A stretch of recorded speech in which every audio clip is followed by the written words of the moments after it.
Nii, aga meie külaline on täna Matli Sepper Tartu Ülikooli usuteaduskonnast ja räägib väga huvitaval teemal. See on õigeusu kiriku tekstiilid. Tõesti, ma vaatasin ka üht-teist, et mida see endast kujutab. Minule täiesti tundmatu, kui on väga tundmatu teema, siis mind hakkab, et mis see võib küll olla. Mis see võib küll olla. Nii. Aga Matli kõigepealt räägi paar sõna, kus sa pärit oled ja mis su, no ära tervet sugu, sa nüüd hakka rääkima, aga kus sa pärit oled? Pärit olen Pärnumaalt, otsapidi liivlane, eestlane, päris isa oli Karaiim, nii et ma veerand eestlane. Kus kohas Pärnumaal? Kas... Ja Raudsepa talu juba 1711. aastast on esivanemad sealt, emapoolsed siis. Raudsepa, endine mõisaküla, praegu siis Jõõpre üsna keskus. Nii et päris Läti piiri äärest? Ei ole. See on Audru, teda nimetaks väike, seal oli koosnes 3 mõisaküla, Kaseküla, Audru ja Lavassaare vahel. Aga noh, mis siis ikka, kuna sa kiirustad oma kodukohta, vist Tartusse tahad? Täna lähen Pärnu Jõupresse just nii. Kuidas? Jõupresse lähen täna, et mu pere elab seal. Aha, niimoodi. Mina olen 10. põlvkond selles talus, mu lapsed on 11. Et on ka uuritud seda teemat ka. Asumegi siis ja peale seda ärge kohe Tere siis veel kord kõigile. Et ma räägin teile natukene õigeusu kiriku tekstiilidest, aga tunni aja jooksul jõuame tegelikult mitte midagi ära rääkida. Et selline, saate nuusutada ja keda huvitama hakkab, siis peate hakkama ise materjali otsima. Sest see on nii lai teema, et ma telefonid paluks küll vaikseks panna. Et kiriku tekstiilid on siis nii vaimulike teenistusrõivad või ka liturgilised tekstiilid ehk altaritekstiilid ja sisustustekstiilid ja mitmesugustel kiriklikel talitustel kasutatavad tekstiilidest sakraalesemed. Ja need, olles osa jumalateenistusest, kõnetavad nad kirikulisi, edastades piltide, sümbolite ja liturgiliste värvide kaudu ristiusu sõnumit.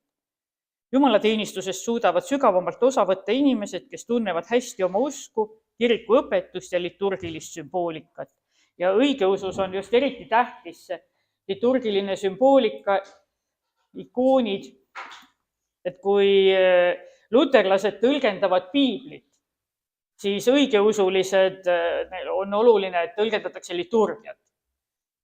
Et millised palved, kuidas Jumalat teenida ja kõikidel esemetel, mis on kirikus, kaasa arvatud siis tekstiilidel ja ikoonidel on oma tähendus, liikumistel on tähendus, kirikuruumil on tähendus. Ja et õigeusus on sellel poolel väga oluline koht.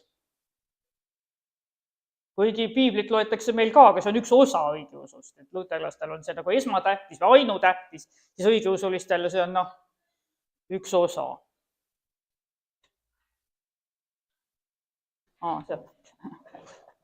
Õigeusu kiriku tekstiilide sümboolika on tihedalt seotud teoloogiaga.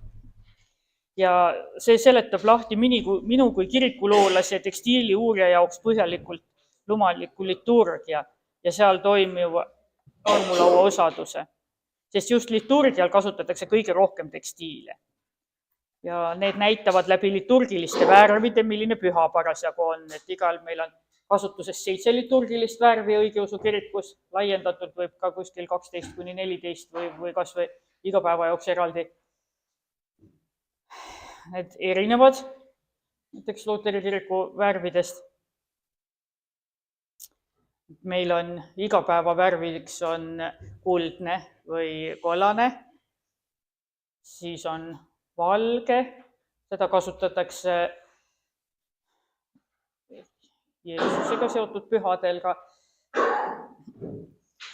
matusel, laulatusel, selline nii-öelda üleminekuriitused, riistimisel. ja ka ülestõusmispüha öösel ja jõuluajal ja mõnikord ka Jumala ilmumise pühal. Aga õigeusu kirikus samas jälle, kui Luteri kirikus on üks asi, mis on kindlalt paigas, et on värvid, siis õigeusu kirikus need värvused võivad muutuda vastavalt piiskopkonniti. Et õigeusu kirikus on üldse nii, et nii nagu piiskop ütleb, nii on. Ja siis tekivad poliitilised probleemid, et piiskopile peab alluma. Aga sellest ma täna ei tahtnud rääkida. Värvustest on veel sinine Jumalaema pühadel, punane, erkpunane siis. See on peale paastu tulev suurte pühade värvus, üldiselt ülestõusmise ajal, aga nüüd esimesel pühal kui valguse pühal on valge. Mis veel puudu jäi? Kasutatakse ka musta, siis on nüüd varieeruvalt, varem kasutati seda või kas paastu ajal või mingil hetkel ainult suurel reedel. Traditsiooniline matusevärv on valge, aga siin läbi 19. sajandi ja ka 20. alguses kasutati matustel musta. See tulenes Euroopa moest ja siin Eestimaal ka eriti tahtmist läheneda Luteri kirikule. Nii, kas mitu ma nimetatud sain? Roheline on veel puudu. See on 4 pühiaegu ja nädal peale seda.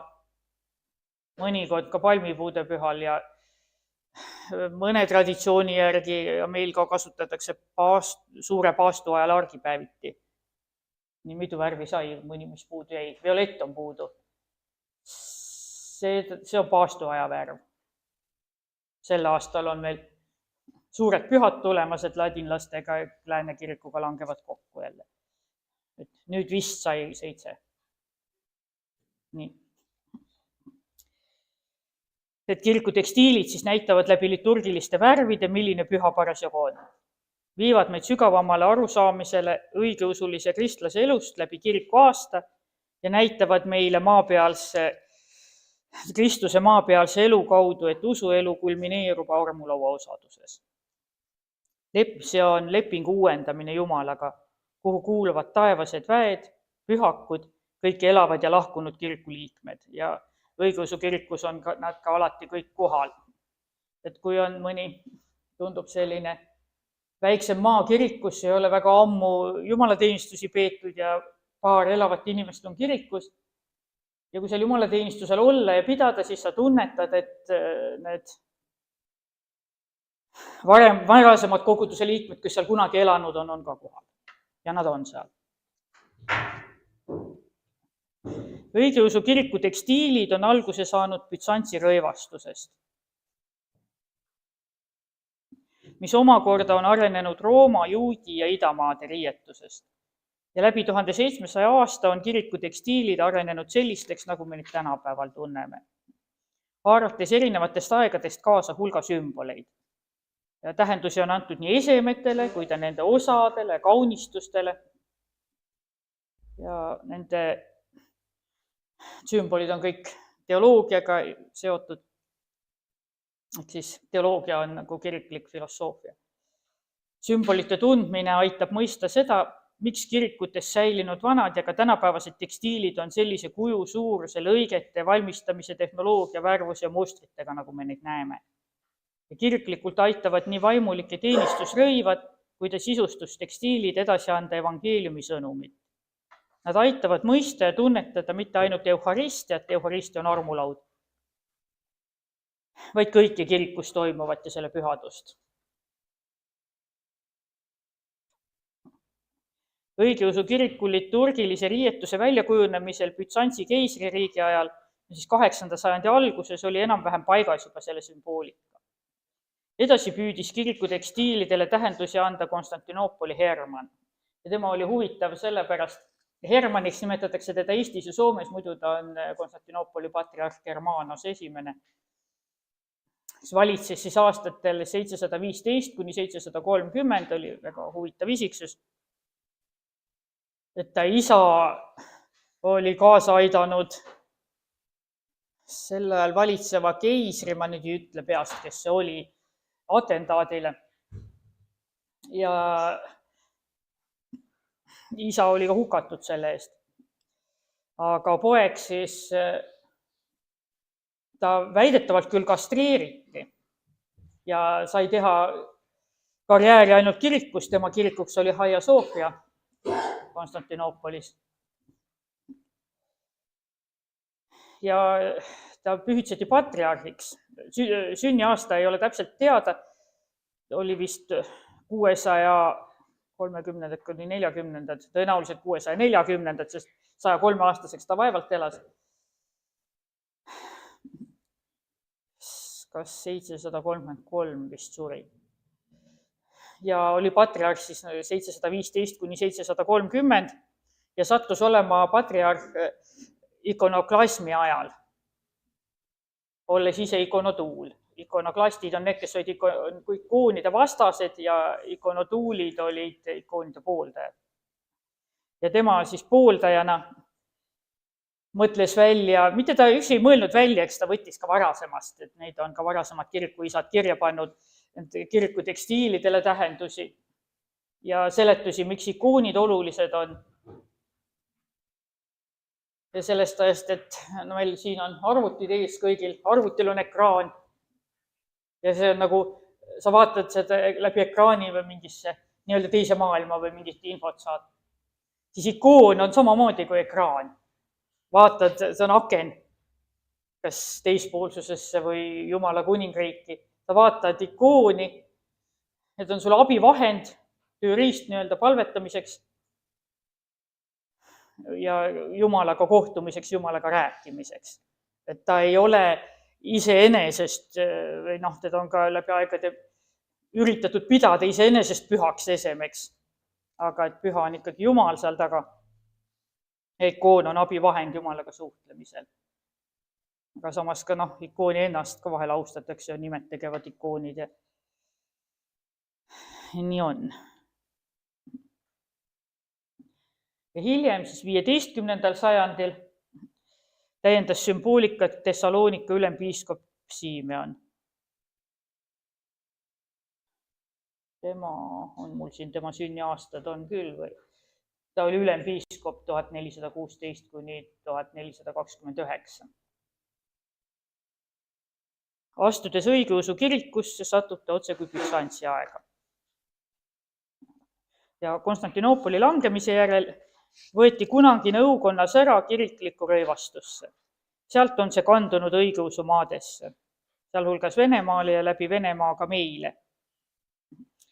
Ja vaimulikkond võttis omaks ilmalikust kasutusest välja jäänud riietuse. Vaimulike rõivaste lõiked kujunesid suures osas välja Bütsantsi ajal. See oli siis 395 kuni 1450. Muidugi on neist ka hilisemaid mõjutusi.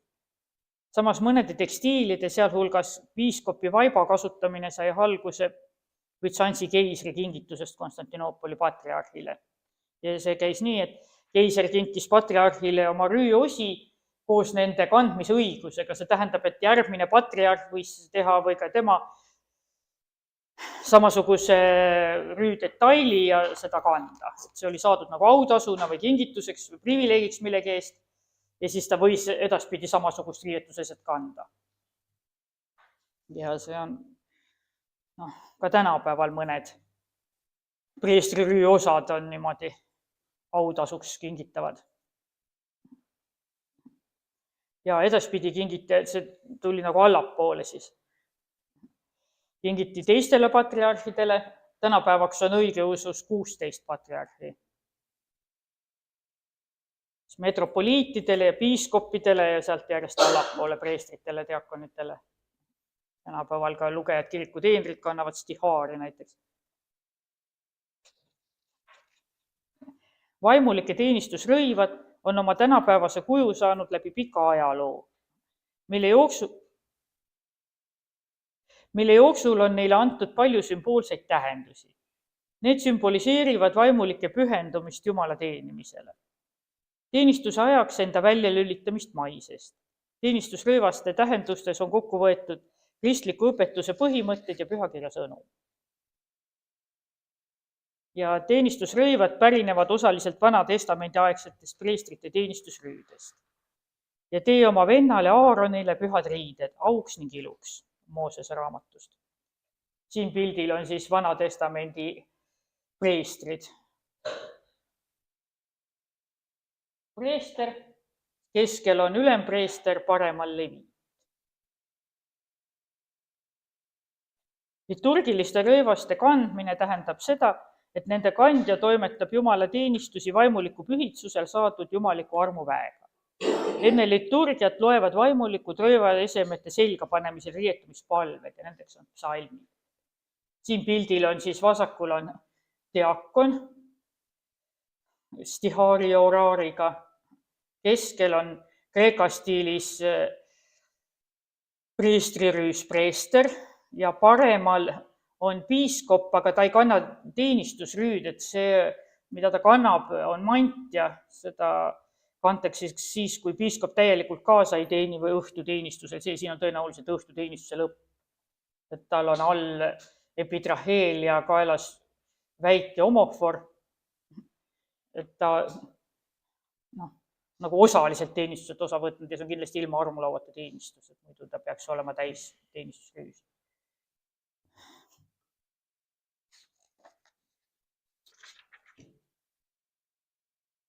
Keskajal alates 12. sajandist muutusid vaimulike teenistusrõivad väga uhketeks. Neile digiti või kooti telgedel sisse ikoone ja sellistes rõimastes vaimulikud olid kui liikuvad ikonostaasid, kui liikuvad ekraanid. Samas kui vaimulik on kirikus ümbritsetud paljude ikoonidega ja kannab neid ka riietel, siis ilmub ta kui elav ekraan ja kui ikonostaasi jätk. Ja sellepärast arvati juba hilis-Bütsansi perioodil, et nii võib liturgia põhitähendus kaotsi minna, sest ümbritsevaid ikoone ja nende sümboolikat saab liiga palju. Et kui siin on võib-olla Luteri usku inimesi, siis Martin Luther oli just see, kes mingil hetkel ütles, et nüüd aita. Et lõpetame selle välise ära ja läheme juurde tagasi ja ainult usk ja midagi välist. Aga õigeusus on väga oluline koht ka nendel sellel välisel ja teenistusrõivastel ja oluline on ilu, mille me toome ohvriks Jumalale, et veel isegi ei ole nii tähtis. Katoliiklastel on vist väga oluline olla hea, õigeusulistel ei ole eesmärk olla hea. Et sa oled nagu sa oled, igaüks oma arengu tasemel, püüad olla parem, iseendaga tegeleda, kogu aeg vaatad enda sisse, aga kui see hea olemine välja ei tule, no siis ei tule. See olema ausad. Ja siis hakati vaimulikke rõivaid uuesti lihtsustama, sellepärast, et nad ei oleks liiga uhked. Jäeti üleliigsed kaunistused ära, sest vaimulikud soovisid olla ja välja näha kui pühakud, keda vanadel freskodel kujutati lihtsates rüüdes. Hakati kandma tagasihoidliku mustriga paeltega kaunistatud teenistusrõivaid. Kohale, kuhu varem digiti ikoonid, moodustavad nüüd paeltest aknad. Ja nendes nähakse ikooni raami ja need sümboliseerivad samuti akent taevariiki. Veel nähakse neist sidet ikoonidel kujutatud pühakutega. Näiteks ristaknas, nagu siin ongi, tähendab Jumala juurde jõudmist läbi Kristuse. Ja pildile sattus siis vasakul pool on preestri ristküliku kujulda puusaehe, mida Eesti traditsioonis tänapäeval ei kasutata, aga kirikutes neid leidub ja samas, kui ta on preestrile, seda antakse ka autasuna. Ida poolt või nüüd Moskva kiriku traditsioonis kannavad kõik preestrid seda, aga Eesti poolele ei kanna. Aga kui ta on autasuna või kui ta on preestrile antud, et siis tohib seda kanda. Aga see ei olnud ka tänane teema ja paremal pool on selle sama, mis siin on see vasakpoolne diakoni stihaar, selle selg ja siin on huvitav, miks ma lasin seda pildistada. Kusjuures, ma olen alati püüdnud määrata, et mis ajastust need tekstiilid on. Seda ei oskagi väga kindlalt öelda, ta võiks olla 2 maailmasõja vahelisest ajast. Ta on kindlasti, ta ei ole kirikutekstiili vabriku toodang, ta on Eestis kohapeal käsitsi tehtud pael ei ole ka see tüüpiline tsaariaegne. Rist on kas tsaariaegne või nõukogudeaegne paelast punutud. Aga tal on olnud see rist paela all. Ja paela all see on slaavi stiilis stihaar, paela all ta sümboolika järgi ka peakski olema. Sellepärast, et pael sümboliseerib Kristuse kannatusi ja kannatused olid enne kui ristilöömine.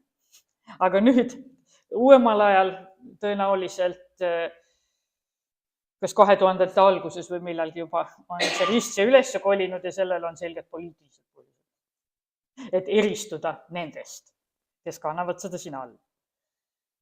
Meie oleme tähtsad, meie kanname üleval. Muidugi mina tekstiili uurijana, minu jaoks on see naljakas, aga alati ei panda nii, aga just sellel ühel stihaar. Miski pärast on see rist üles kolinud.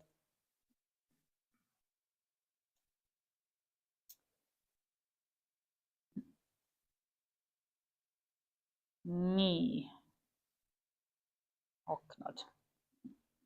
Samas ristikäikudel väljapool kirikut peediti rikkalikult tigitud pühapiltidega rüüsid meenutuseks ikonostaasist ja eriti oluline oli selliseid teenistusrõivaid kandma ülestõusmis püha rongkäigus. See oli kui mobiilne ikonostaas linnatänavatel. Ma hakkasin vaatama, et kes siin siis kujutatud on. Vasakul on epitraheel ja paremal on selle sama epitraheeli see seljatagune osa, mis siit ei paista. Ja siin on nüüd niimoodi, siin üleval vasakult on tõenäoliselt Neitsi Maaria, paremal on siin Rist ja Johannes, keskel on Peetrus, apostlid Peetrus ja Paulus ja vaat alumisi ma ei loe välja, kui keegi suudab välja lugeda. Tähtedega, kas paremal all on nüüd Johannes, ma siin näen all. Aga kes see vasakpoolne on? Mille ma uletasin ka? Kassianus ja Johannes teoloog, et neid vahel kujutatakse kõrvuti, nad on liturgia loojad. See on siis, kokku tuleb selline epitraheel, mida võis suht niimoodi ka igapäevaselt kanda ja siis selja taga on Jeesus, kõige valitseja.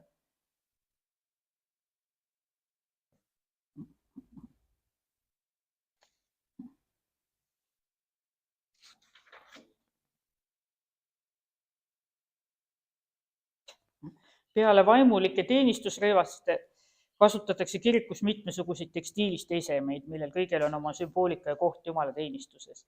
Liturgilised tekstiilid ehk altaritekstiilid. Siin ma olen alati hädas tõlkimisega, et need sõnast alles kujunevad.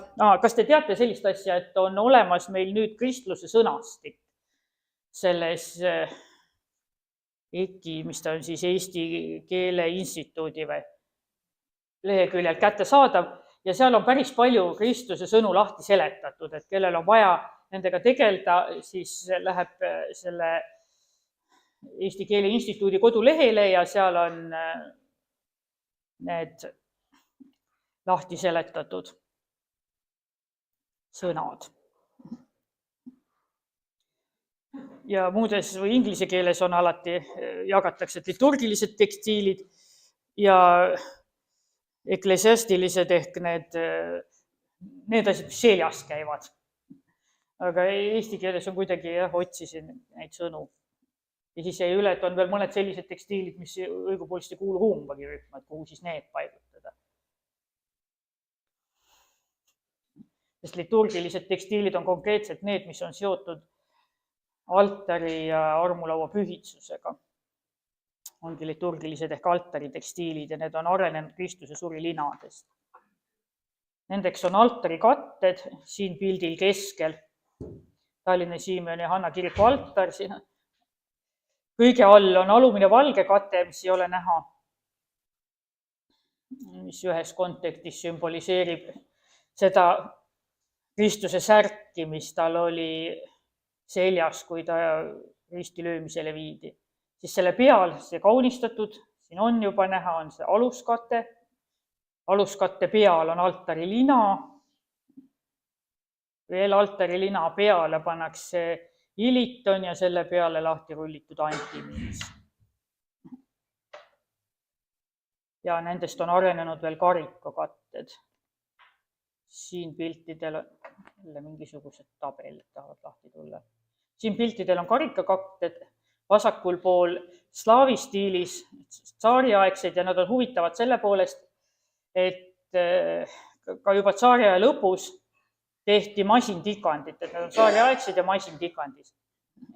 Ja paremal pool on tänapäevased Kreeka stiilis. Et Kreeka stiilis karikakatted tunneb selle järgi, et need on paelad küljes.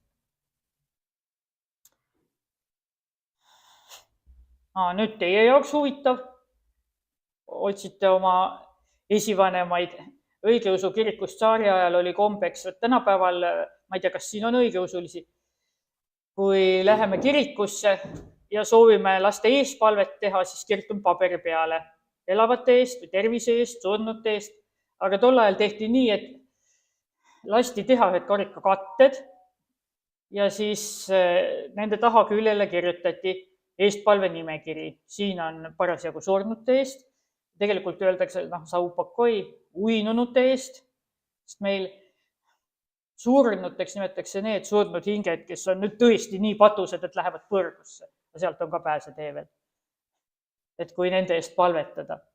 Aga üldiselt, kes siit maailmast lahkuvad, meie jaoks on uinunud, nad on ooteseisundis ülestõusmist ootamas ja nende jaoks peatub aeg surmahetkel nii-öelda või elust lahkumise hetkel. Et siis me ei teagi, et kas see viimse päeva kohus on juba toimunud või alles tuleb. Et viimse päeva kohus kui nii-öelda lõpueksam, kus sa pead aru andma oma maapealsetest tegemistest. Ta ise ei saa aru anda sinu eest. Ühelt poolt inglid ja teiselt poolt teemonid üritavad aru anda, mis sa siin oled head või mitte head teinud. Ja et ikka nendel, kes siit lahkunud on, paremini läheks, et nad kiiremini sellest kadalipust läbi saaksid, siis tuleb nendest eestpalveid teha. Ja siin on siis eestpalve nimekiri ja auväärselt kirjutati kõik vene keeles vene tähtedega, aga suure tõenäosusega on kõik eestlased. Siin siis on ja ilusasti käändes ka. Esimest ma ei loe välja, plekk peal. Jelisavetu, Mariu, Stefana, Evdokiu, Nikolaja, Irinu, Stefana, Jelisavetu, Mariu, mis see on, Anastasiu või? Nikolaja, Jelisavetu, Ivšeh, Rodnikov ja kõikide nende sugulaste eest. Ja all on siis need annetajate või nimetähed. Kuidas? Ja kuupäev 1890, 26. märts.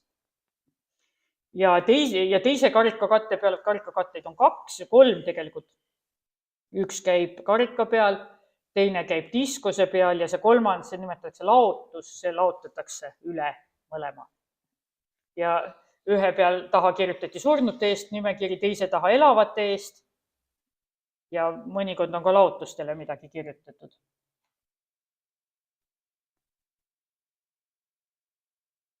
Nii.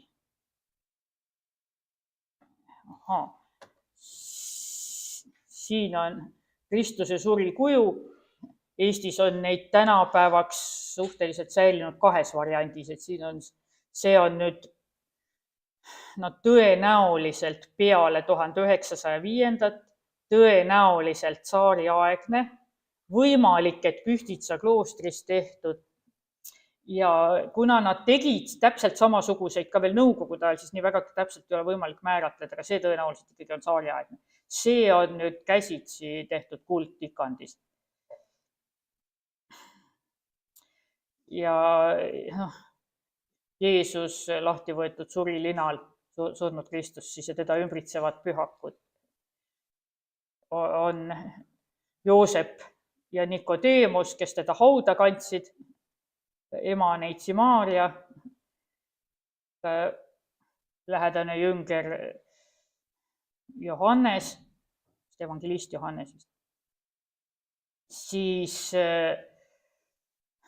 Maarja Magdalena ja Maarja Jaakobuse ema ja 2 inglit.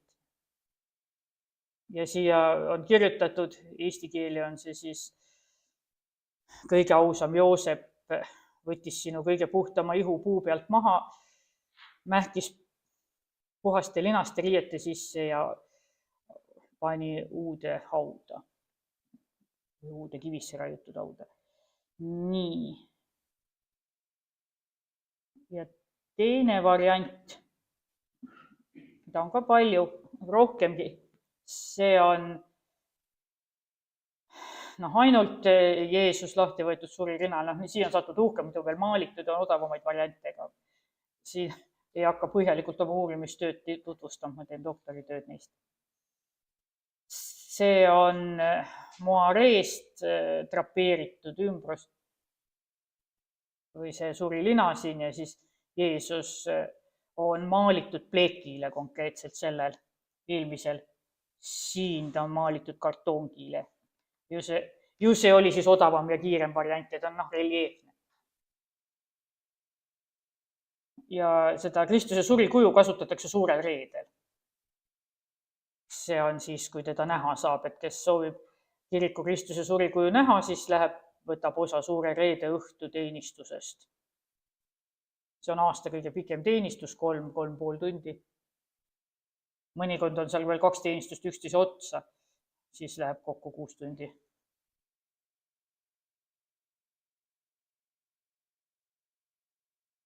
Et sellist, mis võtab ka kogu kiriku aasta üldse Kristuse maapealse elu ja lunastusloo kokku. Nii, siin on antimens, see käib, tulid meid kuulama. Võetakse lahti altari peal, ta on nagu kaasaskantav altar samas ja sisse on õmmeldud pühaku säilmed. Ja lisaks sellelt on tekstiil, ta on ka dokument, volitus. Siin on piiskopi antud hetkel meie metropoliit Stefanuse allkiri ja ta on luba preestrile teenida selles koguduses sellelt altarilt armulauda, et ilma selleta ei tohi. Nii. Ja altari tekstiilide sümboolika liigub alumiselt kattelt pealmise, jättes alumisele tema tähenduse alles. Kõik nad sümboliseerivad Kristuse suri linu ja kui uurida nende arengut pikemalt, natuke pikemalt ma olen kirjutanud usuteaduslik ajakiri number 84 vist, artiklis nendest altari tekstiilidest, aga seda paberkujul ma ei tea, kas ja kui palju on kättesaadav, aga ta on täiesti vabalt kättesaadav internetis, pärast näitan. Selle ma võin ringi käima lasta siin. Seniks ja ikka tagasi ka tuleks. Siin on teisigi huvitavaid artikleid.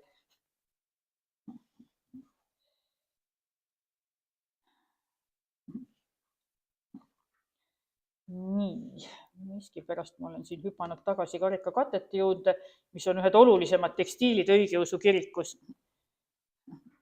sest neid kasutatakse liturgia kõige tähtsamal momendil, armulaua pühitsemisel. Ja neil on aegade jooksul antud palju, võib öelda isegi kõige rohkem erinevaid tähendusi. Seal artiklis neid natuke kirjeldan, mis mõnikord on isegi üksteisega vastuolus. Ja kirikuliku tekstiili silmapaistev saavutus on siis Kristuse suri kuju, mis on nagu siin väga rikkalikult tikitud läbi aegade. Et stiile ja traditsioone on olnud natuke erinevaid, aga meile Eestisse on jõudnud väga palju neid tsaariaegseid 19. sajandi surikujus, 19. sajandi lõpp, 20. algus, et need enamik on 20. alguses sellised uhked tikitud.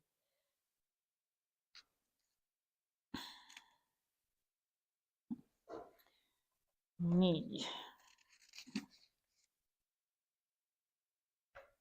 Aga õigeusu kirikus kasutatakse siis tekstiile kirikusaali sisustuseski. Ja ajaloos olid ka sisustustekstiilid kunstnikumeistri teosed. Ja nendeks on analoi katted, siin on jälle slaavi stiilis Kreeka stiilis või tänapäeval vahel ei kasutatagi, neid on lihtsalt puust analoid ilma kateteta. Aga et nüüd õigesti nimetada, võt see Kristuse sõnastikus veel ka ei ole nii, et me korrigeerime neid nimetusi, vaatame, kumb korrigeerima peab, kas mina sõnastikku või sõnastik minu neid tegemisi, kes me suhtleme omavahel sõnastiku tegijatega. Aga praegu ma nimetan nii, et on analoi kate, siis see, mis siin üle käib, nii 2-3 meetrit pikk, kahelt poolt analoi põll ja see, mis on ikooni all, nimetan ikooni linik. Ja teine asi, millega seda ikooni linikut ei tohi segi ajada ja samas aetakse, mõnikord nimetatakse ka teistmoodi, aga mina ei vaidle, on ikooni lina, mis käib ikooni peal ehk pühas rätt. Et Setumaal on temast saanud pühas rätt, aga Lääne-Eestis kasutatakse ka selliseid kitsaid ribasid. Aga ma panin siia ka midagi kirja. Ahaa, rikkalikult kaunistatud ikooni linik siis. See on üks ikooni linik Lalsi kirikust. Seda on kasutatakse, pigem varem kasutati ja on ka tänapäeval kasutatud. See on tsaariaegne. Tsaari ajal toodeti palju kirikutekstiili vabrikutes. Ja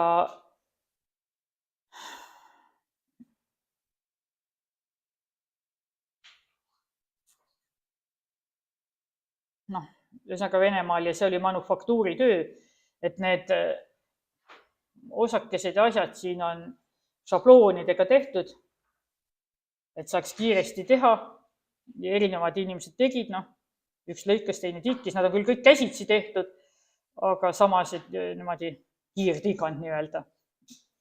Seda on kasutatud Jumala ema kaitsmise pühal. See valgus on mul jälle ilusti silma sätitud ja kaamera ka, et palusin nüüd võib-olla näitab rohkem seda kaamerasse. Kõik lootused panen ma sinule, Jumala ema, kaitse mind oma varju all. Seda on jälle raske tõlkida, sest on tõlgitud tiibade varju all, Jumala emal ei ole tiibu, mantli varju all, tänapäeval nagu õhutõrje kates, et Jumala ema kaitseks meid.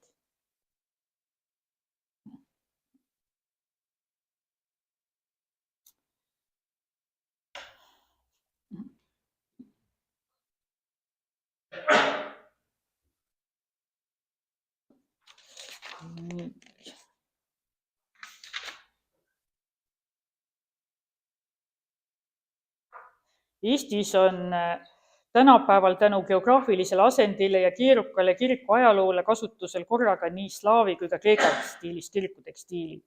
Ja eriti selgelt on see näha vaimuliku teenistusrõivastes. Et siin on kõrvuti vasakul kreeka stiilis rüüspreester ja paremal slaavi stiilis rüüspreester. Ja mujal maailmas väga nii ei näe, et nad kõrvuti oleks, aga Eestis ongi see praegu ütleks, et omapära, et nad on mõlemad paralleelselt kasutuses. Eestis kasutati kuni 1996. aastani, mil taastati Eesti apostliku õigeusu kiriku autonoomia ja osad kirikud ei soovinud sellega ühineda ja jäid Moskva patriarhaadi alla kahjuks. Ja kasutati ikkagi valdavalt slaavi stiilis esemeid. Aga samas maailma lõikes on kreeka stiil tunduvalt vanem.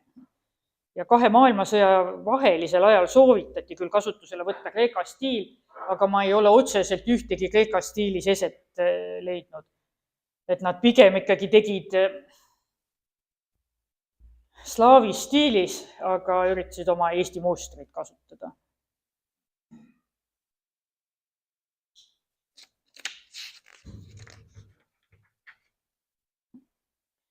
Ja näiteks kirikutekstiilidest, et kuna neid on palju ja ei jõua igast ühest eraldi rääkida, pikemalt ma pean loenguid Usuteaduse Instituudis, aga järgmine loenguseeria tuleb mitte sellest, vaid järgmisest sügisest, ülejärgmisest siis 2000, mis see siis nüüd on, praegu on õppeaasta 25, 26, 27, 27 aasta sügisel vist siis. Nii. Aga näiteks räägin teile kirikulippudest, sest neid võite kirikusaali sisenedes ka kohe märgata, kui lähete õigeusu kirikusse sisse vaatama, mis seal põnevat on. Et neid kantakse ristikäigu ees küünlalaterna järel. Pühakojas seisavad nad kliirose kahes tiivas, siis ühel pool, teisel pool ääres ikonostaasi kõrval. Ja need on varda külge kinnitatud ristipidi. Sellise kujuga olid juba vanas Roomas lahingulipud, poliitiliste ja teiste tähtsate sündmuste lipud, ja sealhulgas pulmalipud, leinalipud, riigilipp ja kirikulipud. Ja lippude kasutamine on tõenäoliselt alguse saanud keiser Konstantinus Suure ajal.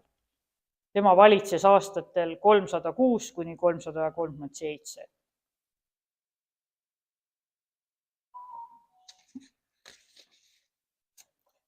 Legendi kohaselt sai Konstantinus 312. aastal enne Mulviuse silla lahingut nägemuse, kus taevas moodustas päikese valgusest siiroo. Tahvli kasutamisvõimalus, ei ole neid pliiatsid. Siis mida hiljem nimetati Kristus monogrammiks. Sest sii ja roo on ka esimesed tähed kreekakeelses nimes Christos. Ta olevat kuulnud sõnu, siis need on ladina keeles in hoc signo vinces, selle märgi all võida. Ja ta lahingut pidas siis oma kaasvalitseja Maxentiusega. Ja Konstantinus käskis sõduritel kristliku sümboli oma kilpidele panna ja lahing võideti. Pärast seda hakkas keiser soosima kristlust ning andis korralduse kaunistada ristiga labaarum. See oli keisrilipp, millest kujunes kristliku kiriku lipp. Labaarum oli keiser Konstantinuse Kristuse monogrammiga lipp. See sai tema isiklikuks standardiks, ka nii nimetati ka lippu, just pärast Mulviuse silla lahingut 312. aastal. Ja varem oli selleks olnud Jupiteri kotkas. Kui te otsite need Rooma riigi standard, siis seal on lipp ja üleval on kotkas. Nii. Kirikus sümboliseerivad lipud võitlust patu vastu, nähtavate ja nähtamatute vaenlaste vastu. Veel on need kristluse võidu sümboliks. Need lipud on umbes meeter pikad ja 60 centimeetrit laiad. No, mõned on ka väiksemad. Varda küljes, mille üleval otsas on rist, siis lipud alati kinnitatud teekujuliselt ristipidi. Ja tavaliselt mõlemale või vanasti vähemalt maaliti mõlemale küljele ikoonid, aga tänapäevastel on ühel küljel. Et siin näiteks on niimoodi. Vasakpoolne on tsaariaegne ja maalitud üleni kahepoolne. Keskel on, ja vasakul on Kristuse ristimisest stseen, et seda võis siis kasutada näiteks Jordanipühal ristikäigus. Vasakul on, või keskel, Tallinna Simeon ja Hanna katedraali tänapäevane Kreekast teha lastud lipp, kuhu on tänapäevaselt masintikandis tikitud Simeon ja Hanna ja see on ühepoolne, tagapool on vooder. Ja see on siis kasutamiseks, võib igal muul pühal ka, aga mis on väga oluline iga kiriku jaoks, templipüha või kiriku nimepäev, millele kirik on pühitsetud. Ja paremal pool kujutatakse Kristuse ülestõusmist. See on Tallinna issanda muutmise kirikus, see on jälle tsaariaegne ja täiskuldtikandis. Kusjuures siin nende inglite jalad, käed ja näod on ka maalitud. Ja see on jälle kahepoolne. Ja lipuvarras tähendab silda taeva ja maa vahel. Seda on halvasti näha, need on hästi pikad, kõrged lipuvardad. Et ulatub peaaegu taevasse välja. Lipuvarda otsas on Jumala rist, lipuvarda otsas on siis kas Jumala või Kristuse kohalolumärk. Ja lipukanga põik, puu ja kinnitusnööri vahele moodustub kolmnurk. siin on hästi näha. Ja see sümboliseerib Püha Kolmainsust. Lipukangast kaunistavad naarmad tähendavad Jumala õpetusi ja käske. Kõikidel on naarmad. Siis on veel 3- ja 2-harulised lipud, aga mäleta, kas ma leidsin kusagilt ka selle põhjendus, et miks 3 ja miks 2, et vist väga ei olnud. Need harud siin mingil süsteemis võivad tähistada ka Ingi tiibu.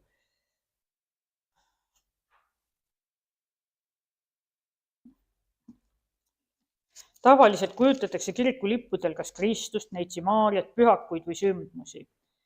Ja sõjaväe või ka sõjaväeosade lippudel on olnud Püha Jüri Eestis ja on ka teisi. Ja maakirikusse jõudsid need alles 18. sajandi keskel. Seni kasutati lippe ainult suurtes katedraalides ja kloostrites. Kirikulipud on valmistatud siis kas 2 kokku õmmeldud kangast või 1 2 poolt maalitud kangast ja kasutatakse nii puuvillast, linast, siidi, villast või tänapäeval ka sünteetilist kangast. Ja kuni 19. sajandini neid peamiselt tikiti, 19. sajandil jäid siinmail tegelikult Venemaal, mille alla me siis veel kuulusime, siis ehitati palju õigeusu kirikuid ja oli väga palju inventari vaja ja kiiresti ja siis tehti need kiriku tekstiilide tootmise vabrikud, kus hakati võimalikult kiiresti tootma, et see vasakpoolne on jälle selline vabrikutoodang. Tegelikult on seda ka parempoolne, aga parempoolne on nii-öelda kallim variant, vasakpoolne on odavam variant. Tol ajal peeti maalimist odavamaks kui tikkimist.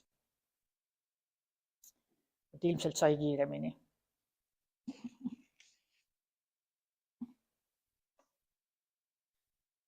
Ja veel näiteks räägin teile kuninglike uste kardinast. Nii, millist pilti alguses näidata. Õigeusu kirikus olete kindlasti vähemalt korra sees kõik käinud, ma arvan. Ja siis kujutate ette, et seal on see kujusein ehk ikonostaasi keskel on kuninglikud uksed. Siin pildi peal on kuninglikud uksed ja kuninglike uste tahas käib kardin ja sellest ma räägin.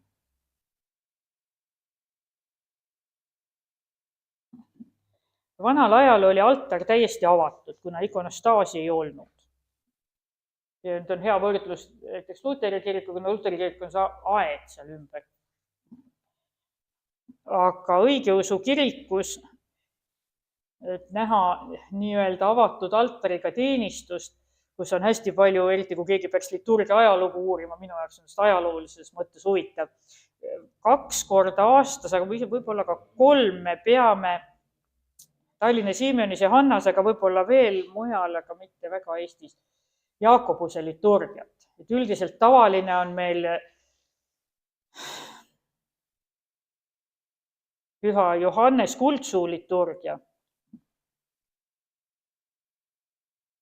Nüüd tuli meelde, ma enne valetasin teile. Et see pilt siin on tõenäoliselt Johannes Kuldsuu ja Püha Kassianus, kes on liturgia ühed rajajad. Mitte Johannes teoloog, vaid Johannes Kuldsuu. Aga see selleks. Ühesõnaga peame tavaliselt Johannes Kuldsuu liturgiat, pidulikumatel ja suurtel pühadel Vassilius Suure liturgiat või Basileios, et kuidas peaks nimetamaks üle vene keele või üle kreeka keele tulnuna. Aga siis 2 või 3 korda aastas on see Jaakobuse liturgia. Kindlasti on ta 23. detsembril ja siis selle pühakupäeval, aga ma nüüd ei mäleta, millal see oli, kas see oli oktoobris. Aga 23. detsembril võite minna kirikusse ja siis on näha, siis tuuakse, pannakse selle ikonostaasi ette, kuna ikonostaasi ei võta ju maha tänapäeval selleks, et nii-öelda ilma selle avatud altariga teenistust pidada.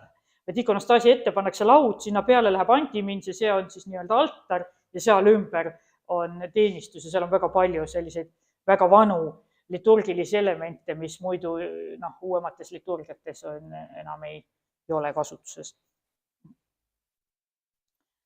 Et vanal ajal oli siis altar täiesti avatud, aga euharistia ehk armulaua salasuse toimetamisel on palju tegevusi, mis ei pea, kas ma lähen üle aja nüüd kõvasti, mis ei peaks olema nähtavad mitte kellelegi peale vaimulikke.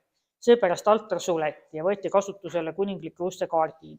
See pandi esialgu tsibooriumi külge, tsiboorium on see sammastega asi siin kas altari peal või siin on, see on Karksi-Nuia kiriku altari ruumis. Ta on ilmselt tõenäoliselt on ta tehtud algselt ka 19. sajandil selle altari peale, aga hetkel on ta tõstetud kõrvale siit ja on nii-öelda ohvrilaua kohal.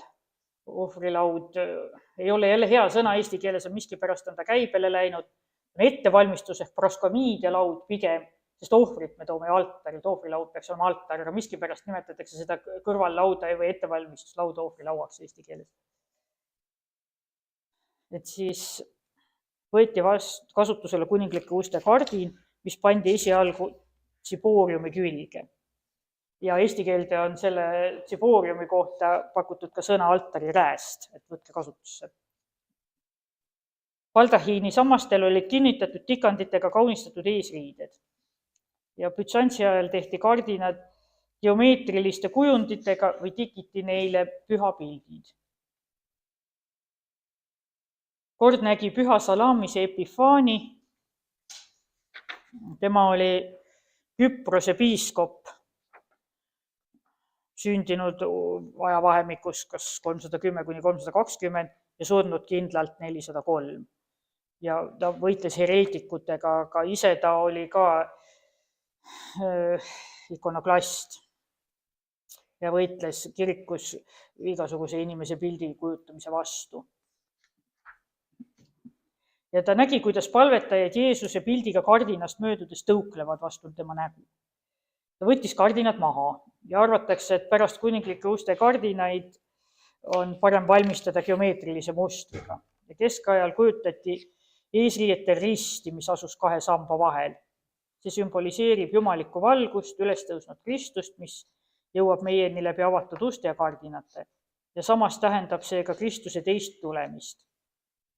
Ja siis ilmub inimese poja tunnustäht taevas ja siis hakkavad kõik rahva suguvõsad maa peal halisema ja näevad inimese poja tulevat taevapilvede peal suure väe ja auhiilgusega.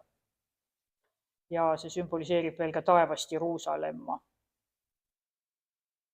Aga ühesõnaga,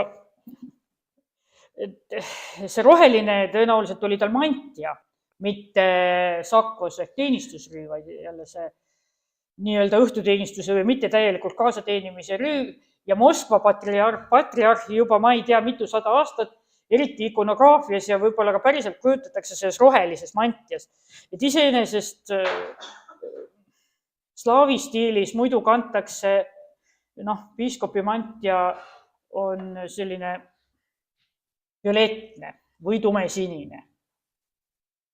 Ja oota, las ma nüüd räägin lõpuni. See siin on meie piiskop Platon ja nüüd legendi järgi need triibud. Temal olid, see rüü ise on tumesinine ja valge, must ja valge, aga tõenäoliselt on lihtsalt valge ja see keskel on selle tumesinise triip. Aga siis väidetavalt, et rahvusvärvides sinimust valge. Ja Moskva patriarh on nüüd püüdnud oma rahvusvärvid sinna nende triipude peale panna, aga miks see rüü taustavärv ta roheline on, seda ma ei tea, aga alati, kui kusagil kujutletakse rohelist, siis see üldiselt on Moskva patriarh alati. Ja Kreeka stiilis rüü triibud on kuldsed. Kas üleni kuldsed või siin keskel on ka nüüd kuldne punane ja siin on meie metropoliit selja tagant, et siin on ainult kuldsed. Siin on ikoon sellest püha Platonist, aga siin on ka ikkagi valge, sinine valge, mitte valge, must valge. Aga legendi järgi jah, et valge, must valge, et siis oleks sinimust valge saanud. Ja kui vaadata nüüd ka teiste maade slaavi stiilis rüüdega neid kas patriarhe või mingid metropoliite, siis mõnikord on need triibudki poodnud rahvusvärvides olema. Aga kas mingi seotus nüüd Moskva patriarhi Tšetšeeniaga on, seda ma ei tea, eks ta tahtis oma ülemvõimu näidata, et mina olen siin tähtis, teie seal olge vait. Küsida.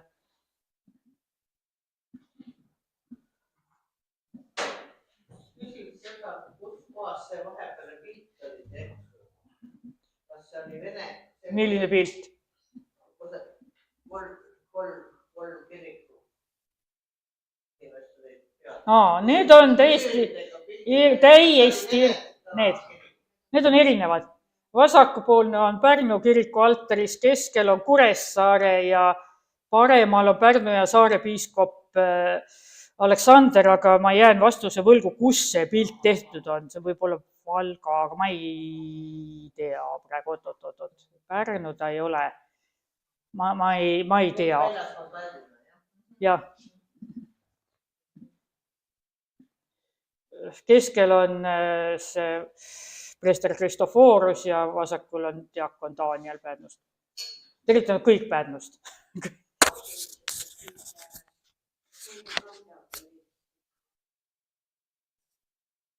Mina ei ole vanausuliste tekstiile eraldi uurinud, aga eks tekstiile kasutatakse, need põhitähendused võivad isegi samad ja sarnased olla. Aga ainuke asi on selles, et neil ei ole säilinud. Ja miks? Sellepärast, et õige usus tegelikult ei tohi kasutada vana ja katkist asja. Ja vanausulist on see eriti niimoodi, et ainult uusi. Ja vanad mittekasutuses olevad tekstiilid kas tehakse ümber, võetakse uuesti kasutusse, või hävitatakse, põletatakse või siis maetakse maha. No, maha ei maeta täna tõenäoliselt väga, et pigem põletatakse. Ja siis neil on kõik väga uued asjad seal. Ikoonid on vanad ja raamatud on vanad, aga vanu tekstiile neil seal väga ei pruugi olla. Aga kuidas nad suurt reedet peavad, seda ma ausalt ei tea, et ma olen selle enda uurimisteemast välja jätnud uurida, kas neil Kristuse suri kuju on kasutuses või ei ole. Sest see on ka jälle seotud preestriga ja meie omad seal on nii-öelda papitud, kellel ei ole preestrit, et võib-olla nad ei saa Kristuse suri kuju kasutada, kui neil preestrit ei ole. Sest seal on osad rituaalid, mida ei saa läbi viia või ei tohi keegi teine peale preestri teha. Ei ole kokku puutunud ja minul tekkis ka tõesti huvi selle vastu.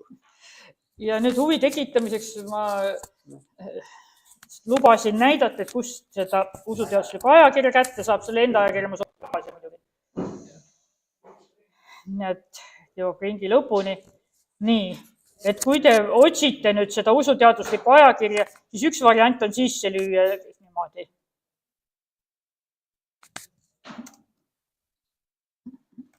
Usuteaduslik ajakiri ja siis teil tuleb akadeemiline teoloogia selts.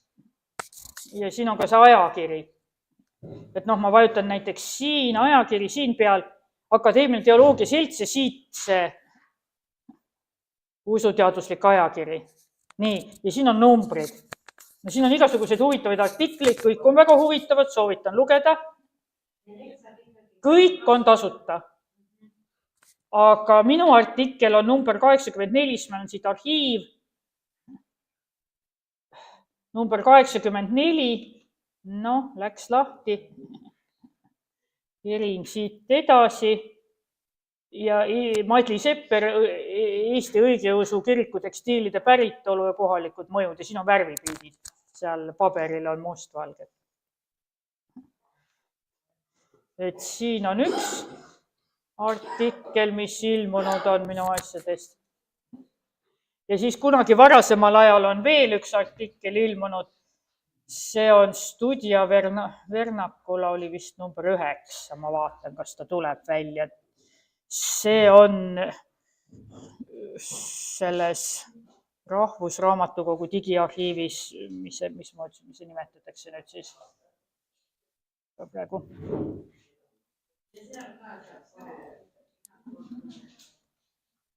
Studia Vernacula. Kas ma ta niimoodi kätte saan siit, ma ei tea. Ja kes ütleb, kuidas nimetatakse digiarhiivi Rahvusraamatukogus? Just Digar. Ma otsin Digarist. Digar, nii. Igar ja panen siia Maadli Sepper, vaata kus tuleb. Nii, ei leia. Paneme Studio Vernacula siis.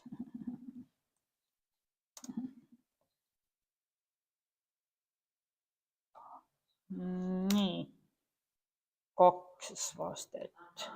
Midagi siin on 2015, aga see pole see, number 6. Mul oleks vaja number 9, ma tean, et see siin kusagil ta üleval on, aga ma nüüd ei leia. Siin on igasuguseid asju, mulle ei meeldi see Igar, väga raske neid asju otsida. Vanemad Studio Vernacula, aga kui ma panen lihtsalt otsingusse Studio Vernacula, siis vist tuleb parem või tegelikult tuleb minu nime järgi võib-olla. Ma panen Madli Sepper, pildid. Ja olen nii tähtis, nii. Tartu Ülikool, ajaleht, Eesti kirik, siit, minu magistritöö. Vot, ei, see on magistritöö minu meelest. Number 1 ei ole Google'is.